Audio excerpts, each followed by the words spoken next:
မင်္ဂလာပါဒီနေ့မှာကျွန်တော်တို့ Manchester United အသင်းနဲ့ကျွန်တော်တို့ Brentford အသင်းတို့ရဲ့ပွဲကြိုသုံးသက်ချက်ကလေးပဲဖြစ်ပါတယ်ကျွန်တော်ရဲ့ channel လေးကိုလည်း subscribe ပြုလုပ်ပေးကြဖို့ပြည်သားရက်ခံပါတယ်ဒီနေ့မှာတော့ဗျာကျွန်တော်တို့တင်းလာနေညအင်္ဂါနေ့မနက်မှာကစားမယ် Manchester United အသင်းနဲ့ Brentford အသင်းတို့ရဲ့ဒါပွဲစဉ်လေးပေါ့ United အသင်းကတော့ကျွန်တော်တို့ဒီရာသီမှာ Michael Carrick လက်ထက်မှာပုံစံကောင်းတွေပြသနေတယ်ပြီးခဲ့တဲ့အပတ်ကတော့ကျွန်တော်တို့ဒါချက်စီးတင်းကိုတကိုးကုန်းမရှိဆိုရလက်နဲ့ကျွန်တော်တို့အနိုင်ရခဲ့တယ်ဒါပေမဲ့လို့ကျွန်တော်တို့ဒီနောက်ခံလူတွေနာနေတဲ့ဂျားတွေကနေကျွန်တော်တို့အနိုင်ရခဲ့ခြင်းပဲဖြစ်ပါတယ်ဒီဘက်မှာကျွန်တော်တို့ဒီပြီးခဲ့တဲ့ချက်စီးနဲ့ပွဲကသုံးခဲ့တဲ့မဆရာဝီနဲ့ကျွန်တော်တို့7အတွဲကိုပဲတုံးဆွဲလာမလားဒါမှမဟုတ်ရင်ကျွန်တော်တို့ဒီအနီးပြဿနာကလွတ်လာတဲ့ Harry Maguire ကိုကျွန်တော်တို့အသုံးပြုမလားကျွန်တော်ကတော့ Harry Maguire နဲ့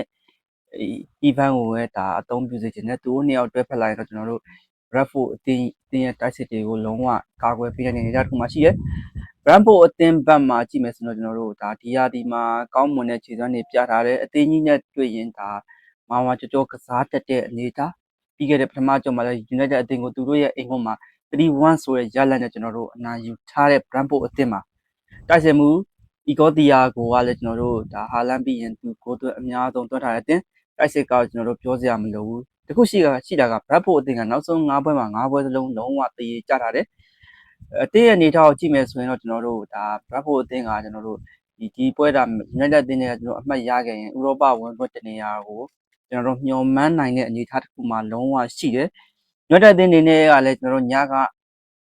Aston Villa ကတော့ရှုံးသွားတယ်ကျွန်တော်တို့ဒီလီဗာပူးကတော့ 3-1 နဲ့ Crystal Palace နိုင်ရတယ်ဒီနေ့ပွဲမှာမဖြစ်မနေနိုင်ဖို့လိုအပ်ပါတယ်ဗရာသားတို့ဒီနေ့ပွဲနိုင်မှကျွန်တော်တို့အဆင့်3ကကျွန်တော်သိကြမှာပါဘာဖြစ်လဲဆိုလာမယ့်အဖက်မှာကျွန်တော် United အသင်းကလီဗာပူးနဲ့အနီးကဆုံးပြလီဗာပူးနဲ့ United အင်ကွန်မှာလက်ခံကစားသားရမှာဖြစ်တဲ့အတွက်ကြောင့်မို့ဒီပွဲကိုမဖြစ်မနေအနိုင်ရထားမှကျွန်တော်တို့အဆင့်3ကတည်မြဲနေမှာဖြစ်ပါတယ်